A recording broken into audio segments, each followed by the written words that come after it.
All the movies that have achieved $1 billion at the box office, here are my top 10. Sounds like a fun little exercise, so here's my top 10 billion-dollar movies. Coming in at number 10, Avatar. Is the story derivative? Yes. Are the visuals spectacular? Of course they are. Did people not understand that you have to pay $13 for a 3D movie back in 2009 and that's why it got $2 billion? Probably. Number 9, Avengers Endgame. Is it the best Avengers movie? Absolutely not.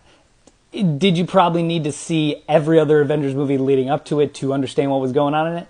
Of course you did. But there are probably 4 or 5 scenes in it that are the best in the series. It's a really good movie. Number 8, Titanic.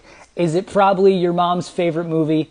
Yes, that doesn't take anything away from it. It's a really good movie. And for anybody who's like, oh, but I know the ending, the boat sinks. They mentioned that in the beginning of the movie. Who cares? It's all about the lead up to it. It's a great movie. Number 7, Infinity War. It's better than Endgame. It's just a much better movie. It's a full arc for the main character, Thanos, and the good guys lose at the end, which was completely different than every other Marvel movie up to that point. Number 6, Skyfall. With the exception of maybe Casino Royale, this is the best James Bond movie.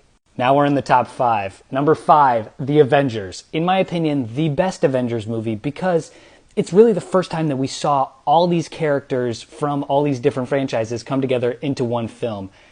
It's so good. And I remember in 2012, people were like, this is insane. How did they do this? How did they pull this off and make a very good movie out of it?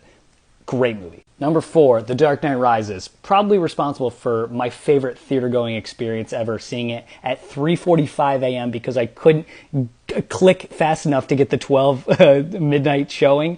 In IMAX, fantastic movie. I mean, it has its flaws, it has its critics, but the movie itself, the last 45 minutes are fantastic. Number 3, Jurassic Park. It's probably my favorite Steven Spielberg movie. It's near perfect, and none of these other movies that are on this list would probably exist without Jurassic Park, so it's just the best. It's so good. Number 2, Lord of the Rings, The Return of the King. Do I really need to say how great this movie is that anyone else? It's so awesome. It's just like, it's all payoff. The first 2 movies are really, really good. This one is fantastic, amazing, full character arcs, brings everyone full circle. It's just, how do you beat that? And I'll tell you how I beat it. With The Dark Knight at number 1. It's probably the best movie ever. It's 1A and 1B with Inception as my 2 favorite movies. All the performances, especially Heath Ledger's Joker, which may be the best performance ever captured on film. It's just a perfect film.